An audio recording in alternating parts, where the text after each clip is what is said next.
Mga kababayan nating seniors, kung kayo ay 60 o 65 pataas at nag-aalala pa rin sa kinabukasan ng inyong pensyon, pakinggan niyo po muna ito hanggang dulo dahil maraming bagong balita na kailangan ninyong malaman ngayong Nobyembre at Disyembre 2025.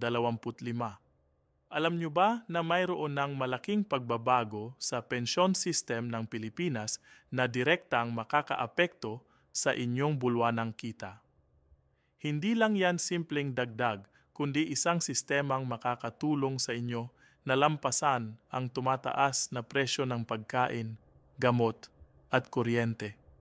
Maraming seniors ang hindi alam na may mga benepisyo silang hindi pa natatanggap, may mga dagdag na hindi pa nila nakaklaim, at may mga pagkakataon na nawawala lang dahil hindi nila alam ang tamang proseso. Ang totoo, may mga pensioners na nawawala ng libu-libong piso bawat taon dahil lang sa kawalan ng impormasyon. Kaya ngayong araw na ito, tutulungan natin kayong maunawaan kung paano makakakuha ng bawat pisong dapat sa inyo, kung paano maiiwasan ang mga pagkukulang, at kung paano mas mapapataas pa ang inyong monthly pension income. Hindi ito biro, mga lolo at lola, dahil ang pera na ito ay resulta ng inyong taong pagtatrabaho at sakripisyo. Kaya makinig po kayo ng mabuti at huwag palampasin ang mga detalyeng ito dahil ang bawat impormasyon dito ay maaring magdulot ng pagbabago sa inyong buhay pagdating ng retirement. Ready na ba kayo? Halika at alamin natin ang lahat ng dapat ninyong malaman tungkol sa bagong pension benefits para sa lahat ng seniors ngayong 2025. Una sa lahat, kailangan nating linawin kung sino ba talaga ang makikinabang sa mga pagbabagong ito. Mayroon tayong 3 pangunahing pension system sa Pilipinas at lahat sila ay may bagong updates ngayong taon. Para sa mga seniors na walang regular na kita at nakatira sa mahihirap na pamilya, ang Social Pension for Indigent Senior Citizens o SPISC ay nagbibigay ngayon ng 1,000 piso bawat buwan. Hindi na po yan 500 tulad ng dati. Doble na po yan ngayon dahil sa Republic Act 11,116 na ipinatupad noong 2 taon na ang nakalipas. Ang pensyon na ito ay para sa mga seniors na 60 taong gulang pataas, walang regular na trabaho, walang ibang pensyon mula sa gobyerno tulad ng SSS o GSIS at nakatala sa listahanan ng Department of Social Welfare and Development bilang indigent o mahirap. Ang maganda dito ay hindi na kailangan ng kontribusyon noon, direktang tulong ito ng gobyerno para sa mga nangangailangan. Ang bayad naman ay ilalabas quarterly, ibig sabihin 3 buwan na sweldo ay isasabay na ibabayad, kaya ang 3,000 ay darating ng sabay-sabay sa inyong account o sa payout center ng inyong barangay. Para naman sa mga seniors na nag-contribute sa Social Security System o SSS habang nagtatrabaho noon sa private sector, may napakagandang balita para sa inyo. Mayroon ng bagong pension reform program na nagsimula noong Setyembre 2025 at ito ang unang multi-year pension increase sa buong kasaysayan ng SSS. Pakinggan nyo ang ganitong sistema, mga lolo at lola, dahil ito ay 3 taon na sunod-sunod na pagtaas. Bawat September simula 2025 hanggang 2027, ang mga retirement at disability pensioners ay makakakuha ng 10% increase sa kanilang current pension. Halimbawa, kung ang inyong pensyon ngayong Setyembre 2025 ay 10,000 piso, ang Setyembre na yon ay tumaas ito ng 1,000 piso, kaya naging 11,000 piso na. Pagdating naman ng Setyembre 2026, ang bagong 10% ay base na sa 11,000, kaya magdadagdag ulit ng 1,000, 100 piso, at magiging 12,100 piso na ang inyong monthly pension. Pagdating ng Setyembre 2027, another 10% pa ulit. Kaya ang 10,000 piso na pensyon nyo noong 2025 ay magiging 13,300 at 10 piso na sa 2027. Yan po ay total na 33% increase sa loob lang ng 3 taon. At ang pinakamaganda, walang dadagdag na contribution rate para sa mga kasalukuyang empleyado. Ibig sabihin, hindi ito magiging pabigat sa sistema ng SSS. Para naman sa mga death o survivor pensioners, ibig sabihin yung mga asawa o dependents ng namatay na SSS member, hindi kayo nakalimutan. Kayo ay makakakuha ng 5% increase bawat Setyembre din, kaya sa loob ng 3 taon ay magiging total na 16% ang inyong increase. Kung ang survivor pension nyo ay 8,000 piso ngayong 2025, by 2027 ay magiging 9,261 piso na ito. Tandaan na para makuha ang increase bawat taon, dapat ay aktibong pensioner kayo as of August 31 ng taon na yon. Ibig sabihin, kung gusto ninyong makakuha ng September 2025 increase, dapat ay pensioner na kayo by August 31st, 2025. Ang proseso naman ay automatic. Walang kailangang i-apply o i-fill up na form. Direktang madadagdag ito sa inyong existing pension na idine-deposit sa inyong bank account. Ang average pension ng SSS retirees bago pa ang reform na ito ay aabot sa 4,923 piso at pagkatapos ng 3 taon increase, ito ay aabot na sa 6,548 piso, kaya malaki talaga ang improvement dito. Ngayon naman para sa mga government employees na nag-retire, ang Government Service Insurance System o GSIS ay may sariling sistema ng pensyon. Ang minimum pension ng GSIS ay 5,000 piso ngayon para sa qualified old age pensioners at ito ay mas mataas kaysa dati na 3,000 lang. May mga kumakalat na balita online tungkol sa 18,500 piso na monthly pension boost, pero kailangan nating maging maingat dito dahil walang official circular mula sa GSIS na nagko-confirm ng ganyang specific na halaga. Ang totoo ay ang GSIS ay gumagamit ng percentage-based increases o targeted adjustments basis sa contribution history at years of service ng bawat retiree, hindi flat amount para sa lahat. Kung may pagbabago man sa GSIS pensyon, ito ay i-announce formally through official GSIS circulars at hindi sa social media. Ang payout date naman ng GSIS pension ay bawat ikawalong ng buwan at kung weekend o holiday ang ikawalo, usually ay nauna ng 1 araw o 2 ang payout. Ang importante ay i-check ninyo ang inyong bank account tuwing 7th o 8th ng buwan para makita kung dumating na ang inyong pensyon at kung may adjustment man, makikita nyo rin agad yon sa inyong payout slip. Ngayon, usapan naman natin ang mga hidden benefits na maraming seniors ang hindi alam. Unang-una, may year-end cash gift ang GSIS pensioners bawat December at ito ay i-announce nila tuwing late November o early December kung sino ang qualified at magkano ang makukuha. May mga seniors din na qualified both sa SSS at GSIS kung nagkaroon sila ng trabaho sa both private and government sectors sa buong career nila. Kung may at least 120 contributions kayo sa SSS at least 15 years of service sa GSIS, maaari kayong mag-apply para sa both pensions independently.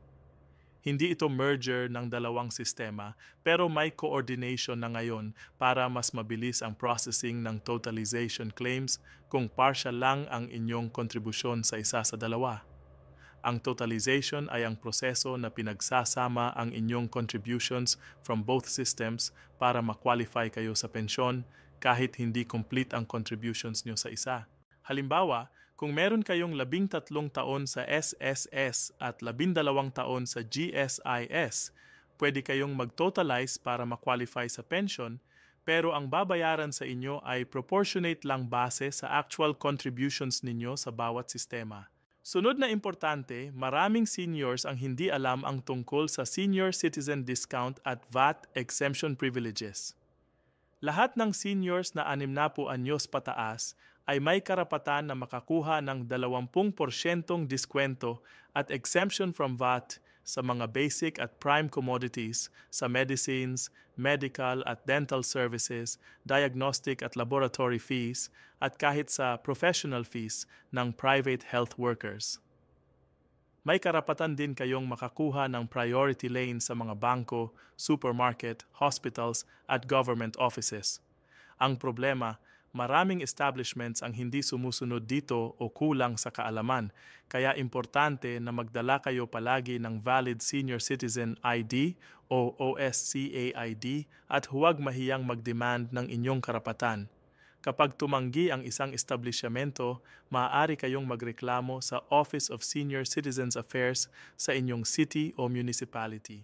Kailangan din nating pag-usapan ng mga possible reductions o clawbacks na maaring makaapekto sa inyong pensyon. Para sa DSWD Social Pension na 1,000 piso, ito ay may annual review bawat 2 taon ng Congress. Kaya posible na maapektuhan ang budget nito kung may mga fiscal constraints ang gobyerno. Pero as of now, ang budget para 2025 ay 49.8 bilyon pesos para sa 4,085,066 na indigent seniors, kaya secured naman ang funding for this year. Ang SSS pension reform naman ay backed by actuarial studies, at ang sabi ng SSS Chief Actuary ay manageable lang ang reduction ng fund life from 2053 to 2049 at babalikan nila ito sa 2053 through improved collection efficiency at expanded coverage. Walang contribution increase na kasama sa reform, kaya walang risk na babawiin ito through higher payments from current workers. Pero may mga instances na maaring masuspend o ma-stop ang inyong pension. Una, kung namatay na ang pensioner at hindi pa nag-report ang family, patuloy pa rin ang payout, pero kapag nalaman ng SSS o GSIS, babawiin ang mga overpayment na yon at sisigilin sa estate o sa survivor pensioners. Pangalawa, kung ang pensioner ay nag-fail sa annual revalidation o verification process, temporarily masuspend ang pension hanggang makomply. Dati ay required ang personal appearance bawat taon, pero ngayon ang GSIS ay nagpartner na sa National Statistics Office para ma-verify automatically ang status ng pensioners, kaya hindi na kailangan ng physical appearance for most cases. Ang SSS naman ay may mga verification processes din through their MySSS portal at through text messages. Pangatlo, kung ang DSWD social pension beneficiary ay nakatanggap ng regular pension from SSS o GSIS, mawawala ang eligibility nila sa social pension dahil hindi sila qualified na as indigent na. Kaya importante na honest kayo sa pag-report ng inyong status.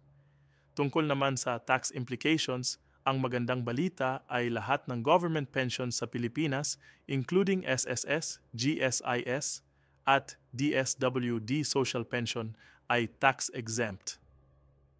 Walang kailangan bayaran na income tax dito dahil ito ay itinuturing na social assistance at retirement benefit na earned na ninyo through contributions at through years of service. Pero kung meron kayong ibang sources of income tulad ng rental income, business income, or investment income na lumalampas sa certain threshold, ang mga yon ay subject pa rin sa income tax base sa tax code. Ang pensyon ninyo lang talaga ang exempt.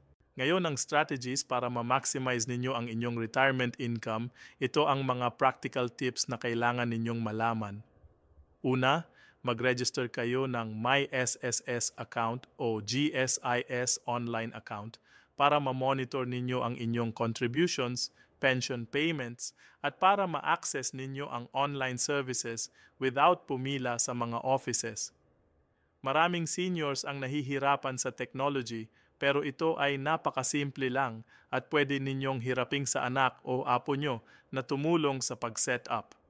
Pangalawa, kung meron pa kayong kakulangan sa contributions para ma-qualify sa higher pension, pwede kayong mag-voluntary contributions kung employed pa kayo o self-employed. Ang SSS ay may My SSS Pension Booster Program na voluntary savings add-on para sa retirement funds ninyo. At ito ay tumutubo with interest at pwede lang i-withdraw for retirement, total disability o terminal illness. Pangatlo, kung asawa ninyo ay may pension din, plan ninyo carefully kung sino ang primary beneficiary at sino ang dependent para ma-maximize ang survivor benefits in case na may mangyari sa isa. Pang-apat, kung may mga kasabayan sa inyong pension tulad ng GSIS optional life insurance, health insurance, o housing loan benefits, i-check nyo kung updated pa ba ang status ng mga yon at kung may mga benefits pa kayong hindi na-claim. Maraming seniors din ang hindi alam na pwede silang mag-apply para sa housing loans from GSIS or SSS even after retirement basta qualified pa kayo based sa age at loan criteria. May mga senior housing programs din ang gobyerno na nag-o-offer ng subsidized housing units para sa low-income seniors. Ang key dito ay informed kayo at nag-e-explore ng lahat ng options na available. Pumunta sa OSCA office ninyo at magtanong kung ano pa ang ibang programs na pwede ninyong ma-avail. Maraming local government units ay nag-offer din ng additional cash assistance para sa seniors, free medical check-ups, free medicines through DSWD o Department of Health programs at transportation discounts. Pag-usapan din natin ang practical tips kapag pupunta kayo sa SSS o GSIS offices. Una, mag-schedule kayo ng appointment online kung maaari para hindi kayo maghintay ng mahabang oras. Ang SSS at GSIS ay nag-implement na ng appointment system through their websites. Pangalawa, magdala kayo ng complete documents in photocopy at original para hindi kayo uli-ulitin. Kasama dito ang valid IDs, birth certificate, marriage certificate kung applicable, ITR o proof of income, bank statements, at kung ano pa mang supporting documents based sa transaction ninyo. Pangatlo, kung mahina na ang katawan nyo o bedridden, pwede kayong mag-authorize ng representative through a notarized special power of attorney para sila ang pumunta sa office para sa inyo. May mga seniors din na hindi makakuha ng pensyon dahil hindi nila alam na expired na ang ID nila o mali ang details sa records, kaya regular na i-check at i-update ang inyong personal information sa database ng SSS o GSIS. Tandaan din na ang payout schedule ay importante. Ang SSS ay nag-release ng pension monthly through direct bank deposit at ang date ay depende sa unang letter ng inyong surname. Usually, ang payout period ay from the 10th to the last day of the month. Ang GSIS naman ay tuwing ikawalo ng buwan.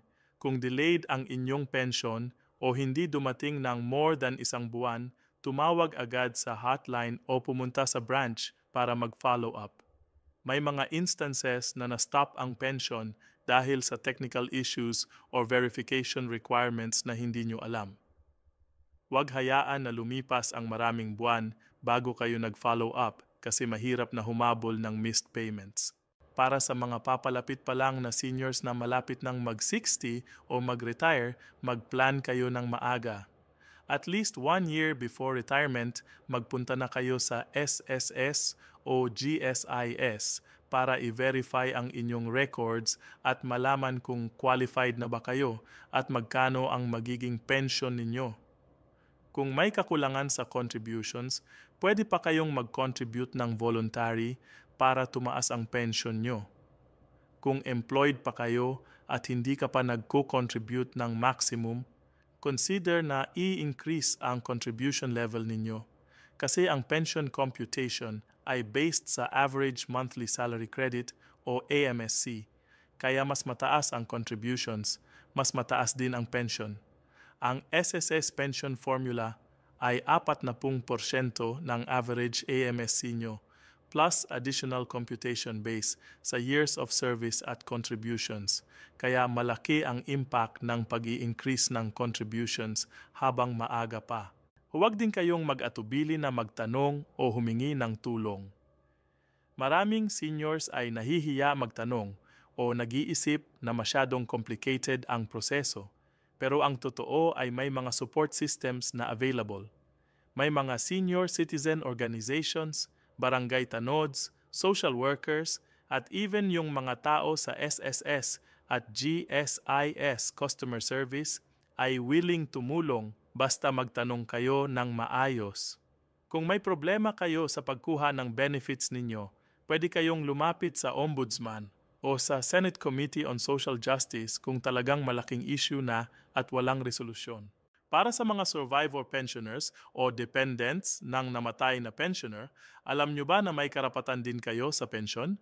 Ang SSS at GSIS ay nag-provide ng survivor benefits sa asawa at dependent children below 21 years old o hanggang 25 kung nag-aaral pa. Ang survivor pension ay computed differently pero substantial pa rin at ito ay lifetime benefit para sa qualified spouse hanggang sa sila ay mag-remarry o mamatay. Para maklaim ito, kailangan ninyong mag-submit ng death certificate ng deceased member, marriage certificate, birth certificates ng mga dependent children at iba pang supporting documents. Ang processing time ay usually 1 to 3 months depende sa completeness ng documents. May mga bagong developments din para sa mga centenarians o mga seniors na umabot na sa 100 taong gulang. Ang Expanded Centenarians Act ay nag-allocate ng higit sa 3 bilyong piso sa 2025 para sa mga centenarians. Bawat centenarian ay makakatanggap ng 100,000 piso cash gift mula sa gobyerno sa pagdating ng 100 taong gulang at ito ay additional pa sa regular pension nila. Kung malapit na kayong mag-100 o may kilala kayong centenarian, siguruhing naka-register sila sa Office of Senior Citizens Affairs para maklaim ang benefit na to. Sa pagtatapos, mga lolo at lola, ang mensahe ko sa inyo ay simple.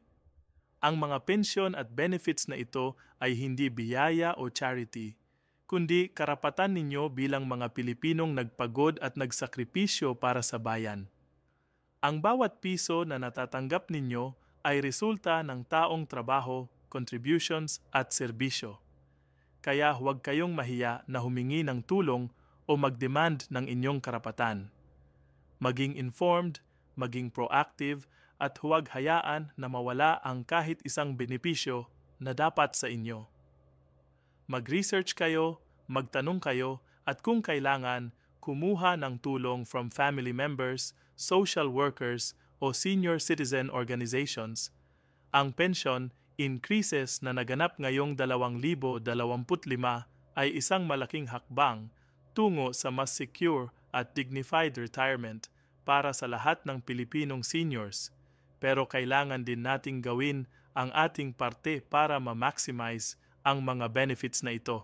Magtulungan tayo, mag-share ng information sa kapwa seniors, at sabay-sabay nating siguraduhing walang Pilipinong senior citizen ang maiiwan o malulugi sa sistema. Maraming salamat sa inyong pakikinig at sana ay nakatulong ang video na ito para sa inyong mas maliwanag na kinabukasan. Ingat po kayo palagi at mabuhay ang mga senior citizens ng Pilipinas.